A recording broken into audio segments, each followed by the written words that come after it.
வணக்கம்.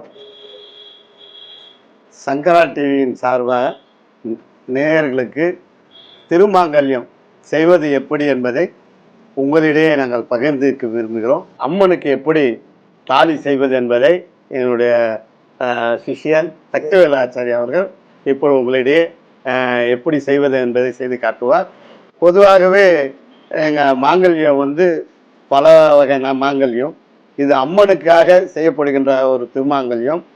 இந்த திருமாங்கல்யத்தை எப்படி செய்வதாக உங்களிடம் பகிர்க்கும் போது இதில் தாலியிலே 2 வகை இருக்கின்றது.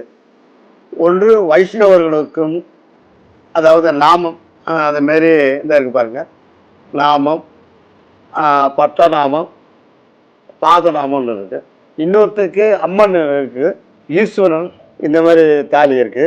இதைத்தான் உங்கள்கிட்ட நாங்கள் செஞ்சு காட்ட போகிறோம். வணக்கம், சக்திவேல் ஆச்சாரி பேசுகிறேன். இந்த 4 கிராம் தாலி செய்கிறதுக்கு அதுக்கு உண்டான வழிமுறை பவுனை எடுத்து செய்து இதுக்கு பாரம்பரியமாக பழைய முறையப்படி செய்கிற மாதிரி இதை நான் சங்கரா டிவி காட்டுறேன். நான்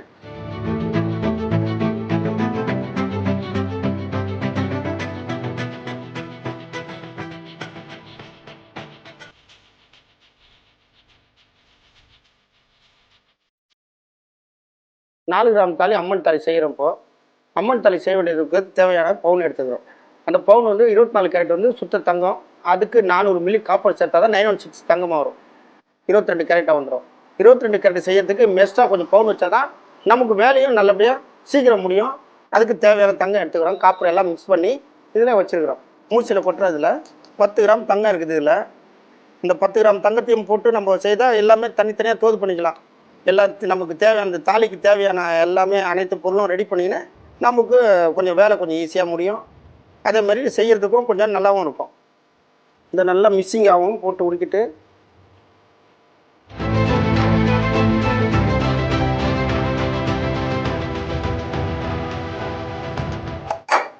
நல்லா கட்டி இந்த கல்லை சூடு பண்ணிடணும். சூடு பண்ண சொல்ல அந்த நம்ம உடுக்கி போட்டு சொல்ல ஈரம் வந்ததுன்னா கீழே தெரிச்சிடும் தங்கம். இப்போ நல்லா உருவிச்சு உருவின தங்கத்தை நல்லா கலந்து உருவிச்சு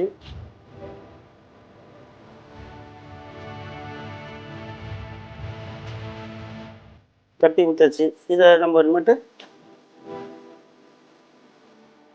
நாங்கள் இப்போ இதை அதுக்கு தேவையான சைஸு கரெக்டாக எடுத்து தாலி செய்கிறோம். இப்போ இந்த தாலி செய்யணும் வழிமுறைக்கு சொல்கிறோம். இதில் பிளேட்டு இந்த சைஸ் தாலி, இந்த சைஸ் தாலிக்கு இந்த சைஸ் தாலி செய்கிறோம். 4 கிராம் தாலி செய்கிறோம். நாங்கள் அது செய்கிறதுக்கு தேவையான என்னென்ன பொருள் தேவையோ இருக்குது எடுத்து செய்கிறோம். பார்த்து இது கம்பிக்கு வெட்டுறோம். இப்போ மேலே இப்போ தகுடுக்கு பிளேட்டு இந்த சைஸ் போட்டுருவோம். கம்பிக்கு தேவையான ஃப்ரேம் போடுறதுக்கு அது தேவையான வெட்டுறோம். இது கம்பிக்கு வெட்டியாச்சு, இது தகுடுக்கு வெட்டியாச்சு. பட்டை எடுப்போம்.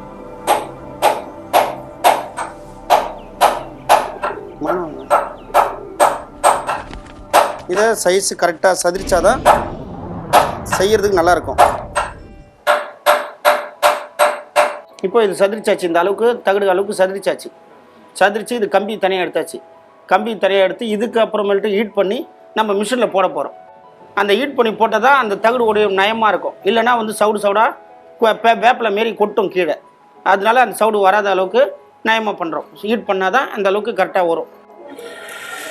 இது இப்போ கும்பில் எடுத்து வைக்கிறோம். இப்போ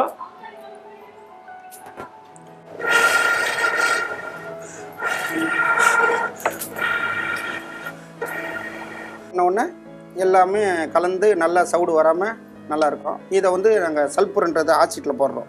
அப்போ தான் அந்த வெள்ளையாகும். அடுத்தது கம்பியும்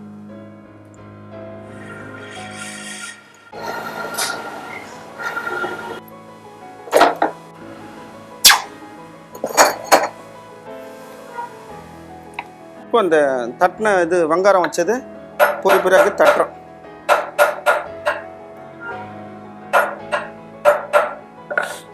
இப்போ இது தாலிக்கு தேவையான தகுடு போட போகிறோம். தங்கம் பிளேட்டு போட போகிறோம்.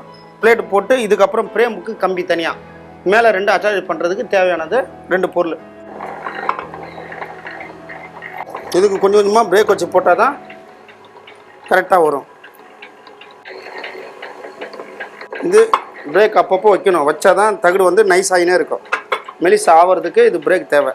தாலிக்கு தேவையான தகடு ரெடி ஆகிடுச்சு. இப்போ அதுக்கப்புறமேட்டு தகடுக்கு தேவை, அதுக்கு மேலே அட்டாச் பண்ணுறதுக்கு ஃப்ரேம் போட போகிறோம். அந்த ஃப்ரேம் போட்டால் தான் கரெக்டாக தாலிக்கு வடிவம் வரும்.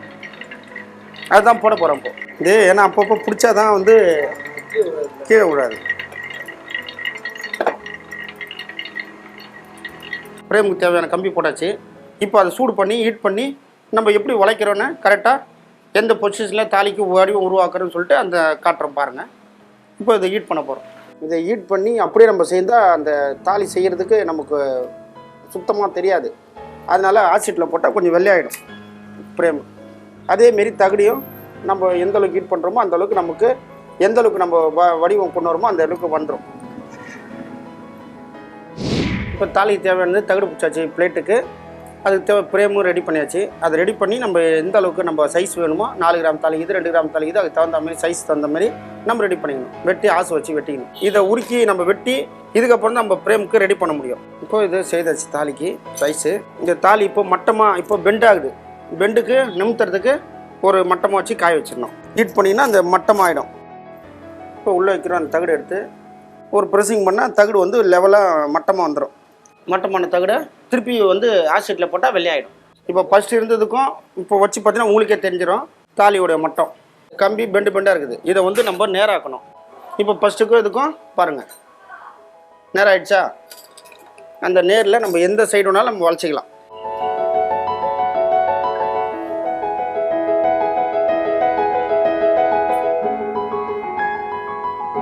இதை செய்கிறதுக்கு வந்து ஆரம்பத்தில் வந்து என்ன பண்ணுவாங்க, 3 நாள் முன்னாடியே இருக்கிற அந்த காலத்தில் வந்து பவுனோ ஏதோ அவங்க வச்சுருப்பாங்க. வச்சுருக்க சொல்ல ஆச்சாரி எங்களை மாரி உங்களை கூப்பிட்டு வந்து வீட்டில் வச்சு உருக்கி இதெல்லாம் நீங்கள் எங்களுக்கு முன்னாடி சுத்தமாக சேர்ந்து காட்டுங்க அதெல்லாம் சொல்லுவாங்க. அதேமாரி அப்போதைக்கு அதுமாரி பண்ணாங்க. எல்லாமே பண்ணாங்க. எல்லாம் எடுத்து வந்து அங்கே உட்காந்து செய்வாங்க. இப்போ எல்லாம் காலங்கள் மாற மாற எல்லாம் கடைக்கு போயிடுறாங்க. இப்போ நாங்களும் வந்து இப்போ கஸ்டமர் எங்களுக்கு வர்றதை விட கடைக்கு போகிறது தான் ரெகுலராக போனவுடனே டக்குனு எடுத்து வந்துடுறாங்க தாலி. இப்போ இது தேவையான பேஸ்ட், இது தாலி ஒட்டுறதுக்கு அந்த பேஸ்ட் எடுத்து அதை ஒட்டிட்டு நம்ம லாஸ்ட்டில் நம்ம அந்த ஊத சொல்ல நமக்கு தெரியும். அதுலேயே எல்லாம் ரெடி பண்ணி ஒன்று ஒன்றா மேக்கப் பண்ண சொல்ல உங்களுக்கு அந்த தாலியோட இது திட்டம் வந்துடும். ஒட்டிட்டு லாஸ்ட்டில் இப்போ தாலி எடுத்து நம்ம ஃப்ரேம் ஒட்டுறோம். தனித்தனியாக ஒட்டி அதோடைய வடிவத்தை கொண்டு வரோம். இந்த வடிவத்தை கொண்டு வந்தோடனே அதுக்கப்புறம் உள்ளே இருக்கிற நம்ம டிசைன் பார்க்குறோம். இதெல்லாம் வந்து ஒரு 20 வருஷம் முன்னாடி சேர்ந்த தாலி இதெல்லாம் இப்படி தான் செய்வாங்க. இப்போ வந்து என்னாச்சுன்னா எல்லாத்துக்குமே டை வந்துடுச்சு. நம்ம பொத்தா விடுற மாதிரி டை எல்லாம் ரெடி பண்ணி காலங்கள் மாற மாற அதுவும் வந்துடுச்சு. இப்போ சூடு இது கொஞ்சம் லைட்டாக சூடு பண்ணால் தான் அந்த ஒட்ட காயும். அதுக்கு கொஞ்சம் நெருப்பில் வச்சு சூடாகிடும். ஏன்னா பேஸ்ட் ஒட்டுறதுனால உங்களுக்கு அப்பப்போ சூடு ஆகாது. நம்ம அப்போ லைட்டாக சூடு பண்ணிக்கணும். எம்மு போடுறதுக்கு ஒரு அடையாளம். எம்மு போட்டாச்சு. எம் தாலின்றதுக்கு ஒரு அடையாளம் இதுதான். இதுலேயே வந்து உள்ளே வந்து அவங்களுக்கு தேவையான இதுதான் தாலின்றது வடிவம் இவ்வளோ தான் தாலி. இது தங்கத்தை எங்கள்கிட்ட தங்கத்தை கொடுக்க சொல்லியும் வச்சு கொடுக்கணும், வாங்க சொல்லியும் வச்சு கொடுப்பாங்க. அந்த மாதிரி தேங்காய் பழத்தோடு வச்சு கொடுப்பாங்க. ஒரு சைடு அம்மன், ஒரு சைடு வந்து லிங்கம். தாலி ரெடி ஆகிடுச்சு. இப்போ இந்த தாலியோட வடிவம் இல்லாமல் நம்ம எம் தாலின்றதுக்கு இதான் சாட்சி. இது செய்தாச்சு. அதுக்கு அப்புறமேட்டு அவங்களுக்கு தேவையான டிசைன் போட சொல்லுவாங்க. இப்போ நம்ம செய்கிறதுன்னு லிங்கமும் அம்மனும் தான் சரி. நம்ம இப்போ வந்து சின்னதாக ஒரு தகடு போட்டோம் அந்த அம்மன் லிங்கம் படிக்கிறதுக்கோசரம். அதுக்கோசரம் இந்த படிக்கிறதுக்கோசரம் நம்ம வந்து ஹீட் பண்ண போகிறோம். ஹீட் பண்ணால் தான் அந்த இடத்துல அச்சில் வந்து அம்மன் லிங்கம் ஃபிகர் நல்லா வரும். மூஞ்சி தெளிவாக வரும். மூஞ்சி தெளிவாக வந்தால் நம்ம படியும். இப்போ அம்மன் லிங்கம் அடிக்க போகிறோம். அதுக்கு தேவையான அச்சு இருக்குது. இந்த அச்சில் நம்ம இதை படிய வைக்கிறதுனா அச்சில் வரதுன்னா இதை வந்து ஹீட் பண்ணணும். ஹீட் பண்ணி அதுக்கப்புறமேட்டு இதை வச்சு அடித்தா இந்த ஃபிகர் வந்துடும். இது வந்தோடனே அதுக்கப்புறம் மெல்ட்டிங் நம்ம கரெக்டாக அதுக்கு தகுந்த மாதிரி வெட்டி இதில் ஜாயின் பண்ணிடணும். உள்ளே வச்சு பறிச்சுட்டு இதை வந்து பண்ணுறோம். இதை இப்போ கும்பிடிக்கு காய வைக்க போகிறோம். இதை எடுத்து இப்போ அச்சில் ஊன போகிறோம். அதுக்கு தேவையான சைஸை வெட்டிக்கின்னு அம்மன் வந்துடுச்சு. அம்மன் வந்த வாட்டி இதுக்கு இப்போ லிங்கம் அடிக்கணும். இதையும் இப்போ அம்மனை வெட்டியாச்சு, லிங்கத்தையும் வெட்டியாச்சு. லிங்கத்தை தகடு சுற்றி பிரேம் சைஸ் எல்லாம் கரெக்டாக வெட்டி சைஸாக விட்டாச்சு. இப்போ இதை வச்சு ஒட்ட போகிறோம். நம்ம இது வந்து அது ஒட்டுறதுக்கு தேவையான பசை இப்போ ஒட்டியாச்சு. லிங்கம் படி ஒட்டியாச்சு. நமக்கு தேவையானது இந்த பசையை காரத்தை வச்சு அம்மனையும் ஒட்டிடலாம், லிங்கமும் ஒட்டிடலாம். ஒட்டி கொஞ்சம் சூடு பண்ணணும். லிங்கத்தை ஒட்டுறோம். லிங்கத்தை ஒட்டியாச்சு. அடுத்த இது அம்மனை ஒட்டிடுறோம். இப்போ அம்மனும் லிங்கம் ஒட்டியாச்சு. ஒட்டிட்டு தாலி முடிஞ்சிடுச்சு. இப்போ வந்து நம்ம அதை வச்சு மேக்கப் பண்ண பொடி வச்சு ஊதணும். ஊத சொல்ல உங்களுக்கு வந்து தாலி முடிஞ்சிடும் வேலை.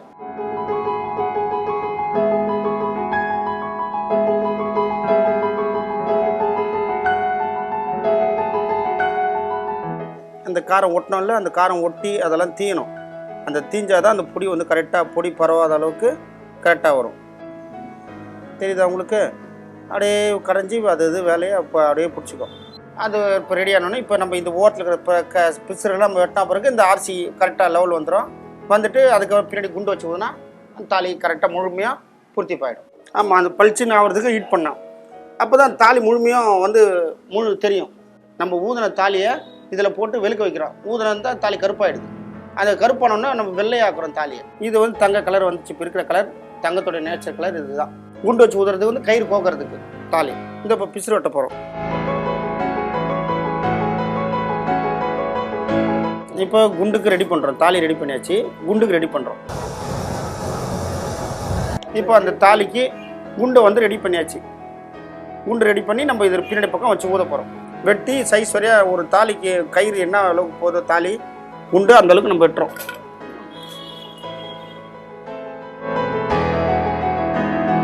அந்த லெவல் பண்ணால் தான் ரவுண்டு குண்டு அழகாக நல்லா இருக்கும் பார்க்குறதுக்கு. இப்போ இது ரவுண்டு இப்போ கோணலாக இருக்குது. இதை நம்ம ரவுண்டு பண்ணுறதுக்கு அதுக்கு ஒரு அச்சியில் போட்டு நம்ம ரவுண்டு கரெக்டாக பண்ணால் அந்த அளவுக்கு கரெக்டாக வந்துடும்.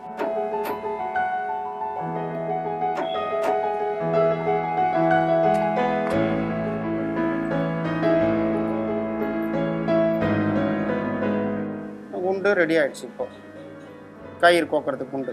இது ஒரு பேஸ்ட். இதை வச்சா தான் அந்த இடத்துல நல்லா முழுமையாக பிடிக்கும், ஜாயிண்ட்டு க்ளீனாக இருக்கும். இதை நம்ம கருப்பானதை திருப்பியும் சூடு பண்ணுறோம். இதில் போட்டு இப்போது வெள்ளை ஆகிடும். அம்மலிங்க சாலி செய்து முடிச்சாச்சு. அவங்க முறைப்படி தாலி செய்யணுன்னா அனைவரும் வருக.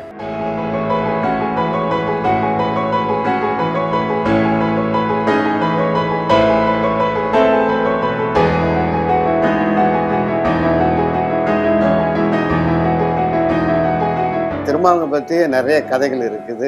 பழங்குடியில் எப்படி ஆரம்பித்தாங்க, அந்த பனை ஓலையில் ஆரம்பித்தது, அப்புறம் திருப்பி திருமாங்கல் எப்படி வந்ததெல்லாம் இன்னொரு வாய்ப்பு கிடைக்கும் போது உங்கள்கிட்ட நான் சொல்கிறேன். சங்கரா டிவி நேயர்களுக்கு மீண்டும் ஒரு நன்றியை தெரிவித்து விடைபெறுகிறேன். நன்றி, வணக்கம்.